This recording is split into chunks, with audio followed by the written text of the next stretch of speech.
ಅಂತೂ ಇಂತೂ ಇದ್ದಂತಹ ಅಡೆತಡೆಗಳನ್ನ ದಾಟಿ ಬಿಗ್ ಬಾಸ್ ಕಾರ್ಯಕ್ರಮ ಎಂದಿನಂತೆ ಸರಾಗವಾಗಿ ನಡೀತಾ ಇದೆ. ಹಾಗೇನೆ ಕಿಚ್ಚನ ಜೊತೆ ವಾರದ ಕತೆ ಕೂಡ ಶೀಘ್ರದಲ್ಲೇ ಬರ್ತಾ ಇದೆ. ಬಿಗ್ ಬಾಸ್ ಮನೆಯಲ್ಲಿ ಪ್ರತಿ ವಾರ ಕಳಪೆ ಸ್ಪರ್ಧೆ ಅಂತ ಆಯ್ಕೆ ಮಾಡುವಂತಹ ಸಂಪ್ರದಾಯ ಮೊದಲಿಂದಾನೂ ಕೂಡ ನಡ್ಕೊಂಡು ಬಂದಿದೆ. ಬಿಗ್ ಬಾಸ್ ಕನ್ನಡ ಸೀಸನ್ 12ರಲ್ಲಿ ಇದೀಗ ಮೊದಲ ಬಾರಿಗೆ ಕಳಪೆ ಪಟ್ಟವನ್ನ ನೀಡಲಾಗಿದೆ. ಬಿಗ್ ಬಾಸ್ ಕನ್ನಡ ಸೀಸನ್ 12ರಲ್ಲಿ 2ನೇ ವಾರ ಕಳಪೆ ಪಟ್ಟಕ್ಕೆ ಸ್ಪರ್ಧಿಗಳನ್ನ ಆಯ್ಕೆ ಮಾಡಲಾಗಿದೆ. ಒಂಟಿಯಲ್ಲಾದ್ರೂ ಆಗ್ಲಿ ಒಬ್ರು ಹಾಗೇನೆ ಜಂಟಿಯಲ್ಲಾದ್ರೆ ಇಬ್ರು ಸ್ಪರ್ಧಿಗಳ ಕಳಪೆ ಪಟ್ಟವನ್ನ ಪಡೆದು ಜೈಲ್ನತ್ತ ಮುಖ ಮಾಡಬೇಕಾಗಿತ್ತು. ಇನ್ನು ಅಂತಿಮವಾಗಿ ಈ ವಾರ ಜಂಟಿ ಆಗಿರುವಂತ ರಾಶಿಕಾ ಶೆಟ್ಟಿ ಮತ್ತೆ ಮಂಜು ಭಾಷಿಣಿ ಅವರಿಗೆ ಈ ಒಂದು ಪಟ್ಟ ಸಿಕ್ಕಿರುವಂತದ್ದು.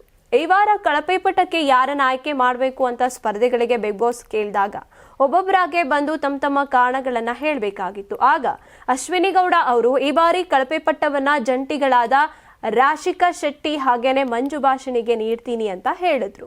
ಅದಕ್ಕೆ ಕಾರಣವನ್ನ ಕೂಡ ಅವರು ತಿಳಿಸಿದ್ರು. ಇಡೀ ಮನೆಯಲ್ಲಿ ಅವರಿಬ್ರು ಎಂಟರ್ಟೈನಿಂಗ್ ಅಂತ ಎಲ್ಲೂ ಕೂಡ ಕಾಣಿಸ್ಕೊಂಡ್ಲಿಲ್ಲ. ಅವರಿಬ್ರಿಗೂ ಕೂಡ ಕಳೆದು ಹೋಗಿದ್ದಾರೆ ಅಂತ ನನಗನ್ಸುತ್ತೆ. ಆ ಕಾರಣಕ್ಕೆ ರಾಶಿಕಾ ಶೆಟ್ಟಿ ಮತ್ತೆ ಮಂಜು ಭಾಷಿಣಿ ಅವರಿಗೆ ಕಳಪೆಯನ್ನ ನೀಡ್ತಿದ್ದೀನಿ ಅಂತ ಅಶ್ವಿನಿ ಗೌಡ ಅವರು ತಿಳಿಸ್ತಾರೆ. ಅದಾದ ನಂತರ ಇತರ ಸ್ಪರ್ಧಿಗಳ ಬಗ್ಗೆ ಹೇಳಿದ್ದನ್ನ ಅವರಿಬ್ರು ಕೇಳಲೇ ಇಲ್ಲ. ಕಿಚನ್ಗೆ ಬರಲಿಲ್ಲ, ಅವರಿಗೆ ಕಳಪೆ ಕೊಟ್ಟದ್ದು ನನಗೂ ಏನು ರಿಗ್ರೆಟ್ಸ್ ಇಲ್ಲ ಅಂತಲೂ ಕೂಡ ಅಶ್ವಿನಿ ಹೇಳ್ತಾರೆ. ಅದಾದ ನಂತರ ಕಳಪೆ ಕಾಸ್ಟ್ಯೂಮ್ಸ್ ಅನ್ನ ಧರಿಸಿದ ರಾಶಿಕಾ ಶೆಟ್ಟಿ ಮತ್ತೆ ಮಂಜು ಭಾಷಿಣಿ ಜೈಲ್ ಸೇರ್ತಾರೆ. ತಮಗೆ ಕಳಪೆ ಪಟ್ಟವನ್ನ ನೀಡಿದ ಅಶ್ವಿನಿ ಗೌಡ ಬಗ್ಗೆ ರಾಶಿಕಾ ಗರಂ ಆಗಿದ್ದಾರೆ.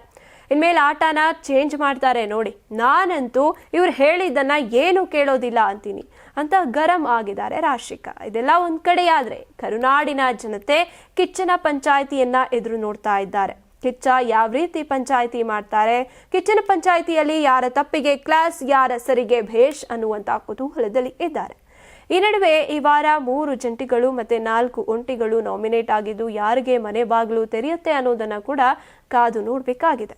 ದೇಹದಲ್ಲಿ ಬ್ಯಾಡ್ ಕೊಲೆಸ್ಟ್ರಾಲ್ ಜಾಸ್ತಿ ಆದಾಗ ಹಾರ್ಟ್ ಅಟ್ಯಾಕ್ ಆಗೋ ಚಾನ್ಸಸ್ ಜಾಸ್ತಿ. ಇತ್ತೀಚೆಗಂತೂ ಸಿಕ್ಕಾಪಟ್ಟೆ ನ್ಯೂಸ್ನ ಕೇಳ್ತಾನೆ ಇದ್ದೀವಿ. ಸೊ ಬ್ಯಾಡ್ ಕೊಲೆಸ್ಟ್ರಾಲ್ನ ಕಮ್ಮಿ ಮಾಡೋದಕ್ಕೆ ಉತ್ತಮವಾದ ಆಹಾರ ತುಂಬ ಇಂಪಾರ್ಟೆಂಟು. ಜೀನಿ ಸ್ಲಿಮ್ ಯೂಸ್ ಮಾಡಿ. ಕರೆಕ್ಟ್, ಜೀನಿ ಸ್ಲಿಮ್ನಲ್ಲಿರುವಂತಹ ಎಷ್ಟೋ ಆಹಾರ ಧಾನ್ಯಗಳು ಕೊಲೆಸ್ಟ್ರಾಲ್ ಲೆವೆಲ್ನ ಕಮ್ಮಿ ಮಾಡೋದಕ್ಕೆ ಹೆಲ್ಪ್ಫುಲ್ ಆಗುತ್ತೆ. ಸೊ ಹೆಲ್ದಿ ಆಗಿರಿ, ಜೀನಿ ಸ್ಲಿಮ್ನ ಯೂಸ್ ಮಾಡಿ.